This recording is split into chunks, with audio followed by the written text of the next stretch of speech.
Putin says accusing Syrian government of using chemical weapons is nonsense, and the US has to submit evidence to the United Nations Security Council. Arab and international condemnation of the United States threats to launch aggression against Syria continue in various world cities.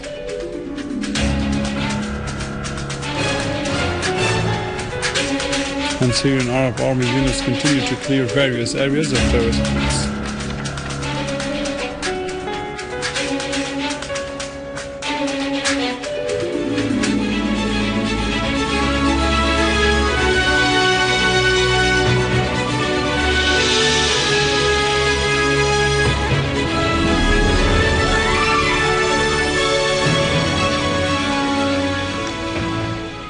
Good afternoon, this is news in English from the Syrian Arab television in Damascus. Russian President Vladimir Putin affirmed that the Syrian government did not use chemical weapons, referring that accusing the Syrian Arab army of using such weapons is nonsense.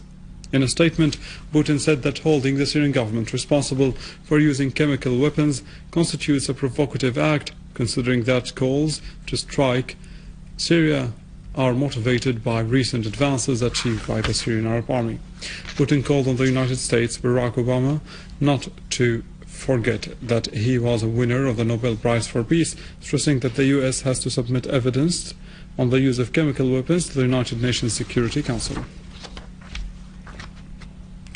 In a related context, an official source at the Ministry of Foreign and Expatriates Affairs said that after days of media exaggeration about what the US administration described as decisive evidence, the United States Secretary of State John Kerry only produced materials based on old stories which were published by terrorists over a week ago and are full of fabrications and lies. The source said that Foreign and Expatriates Ministry confirms that all accusations leveled by Kerry against the Syrian government and the Syrian state are lies and baseless for the following reasons. 1. Syria has challenged the United States to produce one piece of true or logical evidence that it used alleged chemical weapons, and Kerry relied on fabricated images from the internet, and the alleged call made by a Syrian officer after the alleged attack is too ridiculous to be discussed. Second, Syria never impeded or restricted the International Investigation Committee. On the contrary, as the United Nations Secretary General has lauded the Syrian cooperation with the committee in his most recent call with the Foreign and Expatriates Minister on the 30th of August 2013, asserting that Syria permitted the committee to move exactly as per the agreement signed by the two sides. Third, the United Nations itself said time and again that the traces of using any form of toxic gas do not dissipate over time, and the proof of this is that the UN sent the investigation committee 5 months after the Syrian government requested an investigation of Khan al-Assad incident. Therefore, the Syrian government did not delay the investigation committee's access to the alleged attack sites, as this occurred within 48 hours of arrival of UN envoy Angela Kane to Damascus.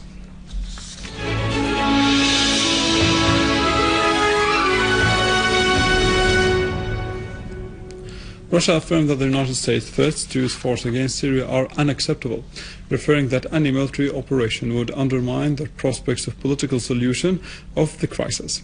A spokesperson of the Russian Foreign Ministry, Alexander Lukashevich, said that Washington's statements to use force against Syria are unacceptable, pointing out that the US should implement the decision of the G8 summit and the agreements that followed.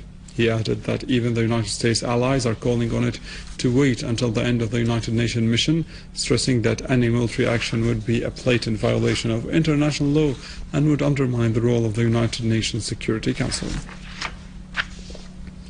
Head of the National Security and Foreign Policy Committee at the Iranian Shura Council, al-Din Projordi, reiterated his country's firm and principled stand in defending Syria, the axis of resistance in the region.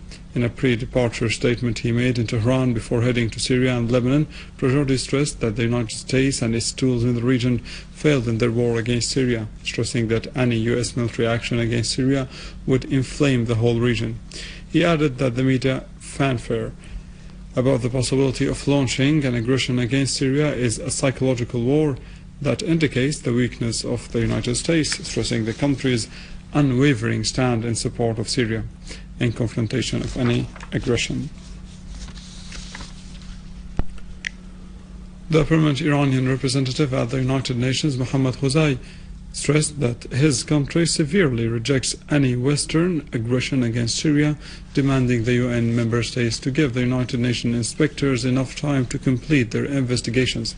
Khuzai denounced the United States and French sending of their warships to the Mediterranean to launch an attack against Syria.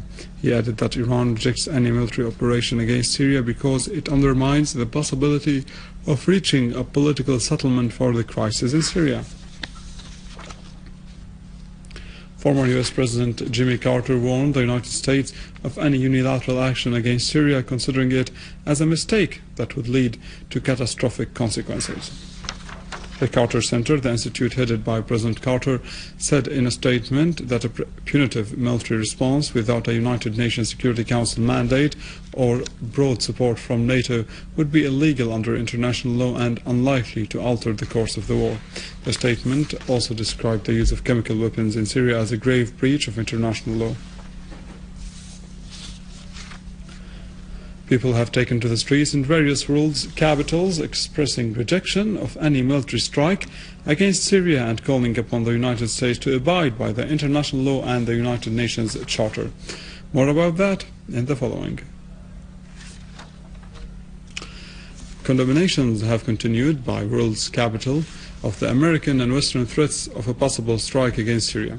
Union of the Southern American States has criticized the foreign intervention in Syria out of the United Nations Charter, underlying the necessity of a peaceful solution to the Syrian crisis.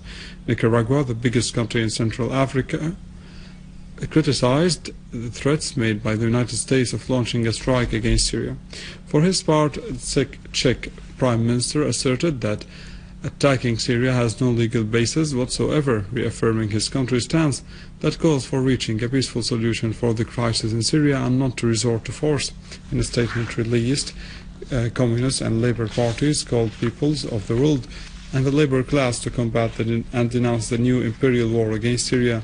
In Australia, hundreds took to the streets to condemn any possible aggression on Syria following the statements of the American President Obama, who said that he was considering a limited strike against Syria.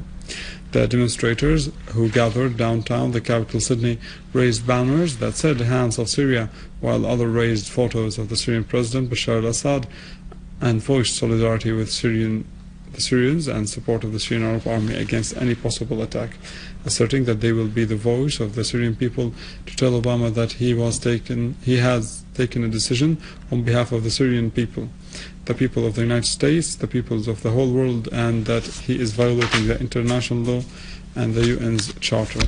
For its part, the Syrian community took to the street together with Italians and with the participation of Archbishop Hilario Cappucci to voice solidarity and support to Syria against the American and Western threats of any attack against Syria.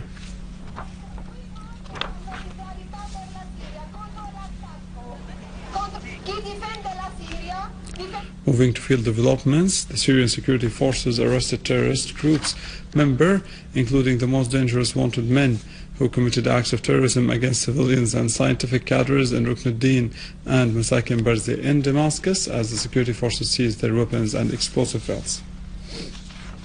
Also in Dalla city, the Syrian Arab Army units destroyed the weapons and ammunition belonging to an armed terrorist group in a qualitative operation the army carried out against dens in Dar al-Balad and on the road leading between Al-Ghariya al-Sharqiyya and Khirbat Ghazali in Dar countryside, which led to the killing of a number of terrorists, including Haytham Salim al-Sarhan.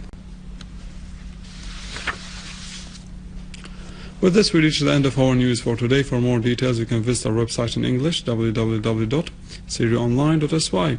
Now over to our economic news, but after the break.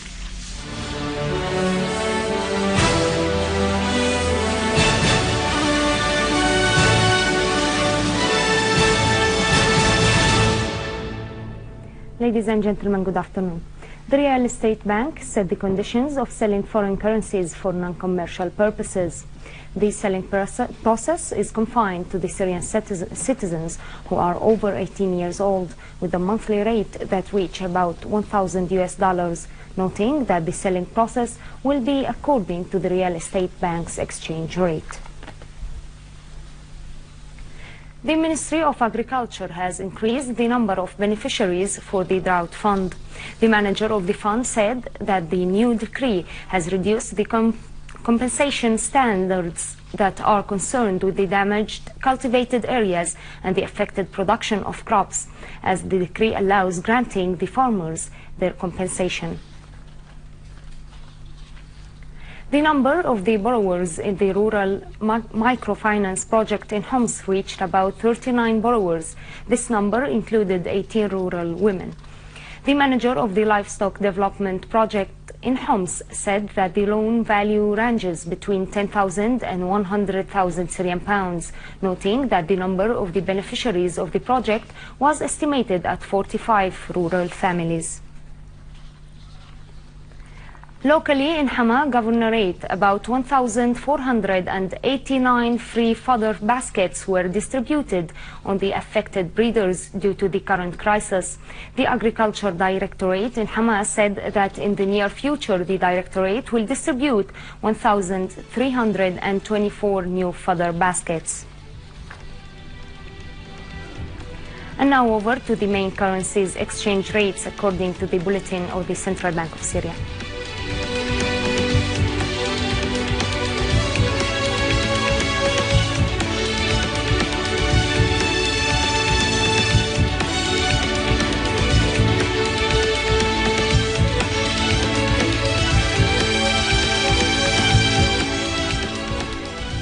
Ladies and gentlemen, this was our economic news for today. Thank you for watching. Goodbye.